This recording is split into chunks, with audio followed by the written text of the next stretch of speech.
Snacks వచ్చేసి cabbage pakodi ఎలా చేయాలో చూపిస్తాను. ఫస్ట్ దీన్ని సన్నగా కట్ చేసుకోవాలి. సన్నగా కట్ చేసుకున్న క్యాప్సికమ్ ఆనియన్లో సాల్ట్ వేసుకొని బాగా కలుపుకోవాలి.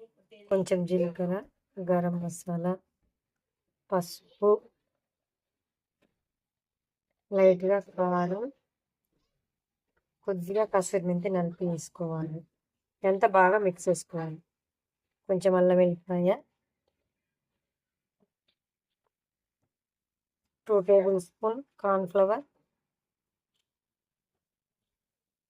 3 to 4 శనగపిండి, 2 టేబుల్ స్పూన్ బియ్యం పిండి. ఇదంతా బాగా మిక్స్ చేసుకోవాలి. వాటర్ అవసరం ఉండదు, ఇందులోనే వాటర్ వచ్చేస్తుంది. ఇప్పుడు డీప్ ఫ్రై అయినాక ఇప్పుడు ఇదిగోండి చూడాలి ఫస్ట్ డీప్ ఫ్రై అయిందా లేదా. ఇప్పుడు కొద్దిగా ఇట్లా వేసుకోవాలి. కొన్ని ఇట్లా ఒక 2 నిమిషాల తర్వాత ఇట్లా మొత్తం కలుపుకోవాలి.